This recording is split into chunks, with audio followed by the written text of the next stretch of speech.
अगर आपकी कंपनी अपना पीएफ ट्रस्ट खुद चलाती है तो ये खबर बेहद काम की है। ईपीएफओ ऐसी नई स्कीम लेकर आया है जो सिर्फ 6 महीने के लिए खुली रहेगी। इस स्कीम के जरिए कई संस्थानों को अपने पुराने कानूनी और अनुपालन से जुड़े मामलों को नियमित कराने का एक बार मौका मिलेगा। आखिर ये नई ईपीएफओ एमनेस्टी स्कीम क्या है, किसे इसका फायदा मिलेगा, कौन आवेदन कर सकता है और इस योजना से क्या क्या राहत मिल सकती है, आइए आसान भाषा में आज के काम की खबर के एपिसोड में बात करते हैं। अगर आपकी कंपनी या संस्थान अपना प्रोविडेंट फंड यानी पीएफ ट्रस्ट खुद चलाती है या खुद चालित करती है, ऑपरेट करती है, तो ईपीएफओ की ये नई स्कीम आपके लिए बहुत अहम साबित हो सकती है। कर्मचारी भविष्य निधि संगठन यानी ईपीएफओ ने एमनेस्टी स्कीम साल 2026 शुरू की है।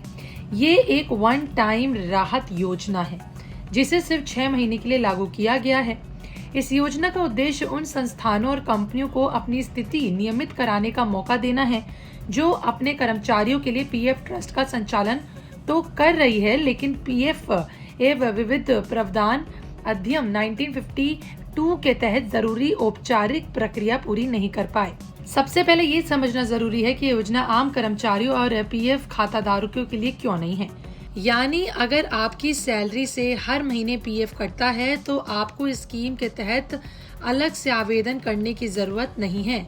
ये योजना खास तौर पर उन संस्थानों के लिए है जो अपना रिकॉग्नाइज्ड पीएफ ट्रस्ट चलाते हैं। ऐसे कई संस्थान हैं जिनके पीएफ ट्रस्ट को आयकर अधिनियम के तहत मान्यता तो मिली हुई है, लेकिन उन्हें अभी तक केंद्र या फिर राज्य सरकार की ओर से ईपीएफ कानून के तहत औपचारिक छूट का नोटिफिकेशन नहीं मिला। ऐसे संस्थानों को अब ईपीएफओ ने एक बार फिर मौका दिया है जो अपनी कानूनी स्थिति को नियमित कर सके। दरअसल ये पूरी योजना फाइनेंशियल एक्ट साल 2026 में किए गए बदलावों के अनुरूप लाई गई है। नए प्रावधानों के मुताबिक अब आयकर अधिनियम के तहत मान्यता केवल उन्हीं प्रोविडेंट फंड ट्रस्टों को मिलेगी जिन्हें ईपीएफ एक्ट की धारा 17 के तहत औपचारिक छूट प्राप्त होगी। यानी जिन संस्थानों के दस्तावेज या फिर अनुमोदन अधूरे हैं उनके लिए ये 6 महीने की अवधि काफी जरूरी मानी जा रही है। अब सवाल है कि इस योजना का लाभ कौन उठा सकता है। लेबर मिनिस्ट्री के अकॉर्डिंग बात की जाए तो वे सभी संस्थान आवेदन कर सकते हैं जो इनकम टैक्स एक्ट 1961 के तहत मान्यता प्राप्त पीएफ ट्रस्ट चला रहे हैं, लेकिन उनके पास अब तक केंद्र या फिर सरकार कर्मचारी की ओर से औपचारिक छूट का नोटिफिकेशन नहीं आया है।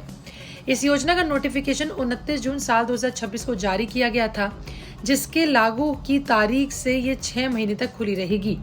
ईपीएफओ ने इस योजना के तहत पात्र संस्थानों को 2 श्रेणियों में रखा है। पहली श्रेणी में वे संस्थान हैं जिन्हें पहले से अपने ट्रस्ट के रेगुलाइजेशन की प्रक्रिया शुरू कर दी है और गैर छूट प्राप्त संस्थान के रूप में जरूरी अनुपालन भी कर रही है। दूसरी श्रेणी में वे संस्थान शामिल हैं जो सोशल सिक्योरिटी कोड साल 2020 के तहत छूट प्राप्त संस्थान के रूप में अपना संचालन जारी रखे हुए हैं। अब बात करते हैं इस योजना से आखिर फायदा क्या होगा। इस स्कीम के जरिए 5 संस्थानों को अपनी पीएफ ट्रस्ट की स्थापना से लेकर निर्धारित अवधि तक छूट की स्थिति को नियमित कराने का अवसर मिलेगा। इसके अलावा ट्रस्ट की मान्यता से जुड़े कई पुराने मामलों का समाधान भी किया जाएगा। इतना ही नहीं, सोशल सिक्योरिटी कोड साल 2020 के तहत लागू हुई कुछ शर्तों को राहत दिया जाएगा। इनमें नियमित कर्मचारी संख्या, फंड के आकार से जुड़े नियम और 3 साल के पूर्व अनुपालन जैसी आवश्यकताओं में छूट मिलेगी। यानी जिन संस्थानों को इन नियमों की वजह से दिक्कतों का सामना करना पड़ रहा था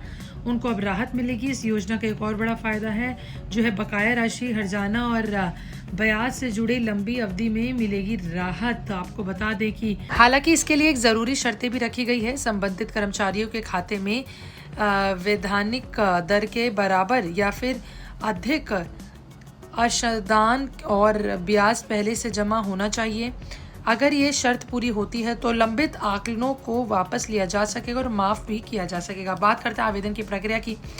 देखिए, पात्र संस्थानों को संबंधित ईपीएफओ रीजनल ऑफिस के माध्यम से केंद्र सरकार को ईमेल के जरिए औपचारिक आवेदन भेजना होगा। इसके साथ ही अपने वित्तीय खातों का ऑडिट किसी चार्टर्ड अकाउंटेंट से कराना होगा। यह अनिवार्य होगा।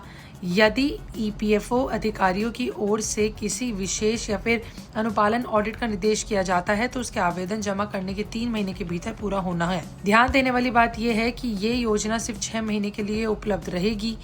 यानी पात्र संस्थानों के पास अपनी स्थिति नियमित करने के लिए सीमित समय है।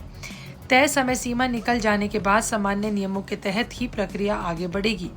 कुल मिलाकर ईपीएफओ की एमनेस्टी स्कीम साल 2026 उन संस्थानों के लिए एक ज़रूरी अवसर है जिनके पीएफ ट्रस्ट से जुड़े कानून या फिर प्रशासनिक मामले अभी तक लंबित हैं।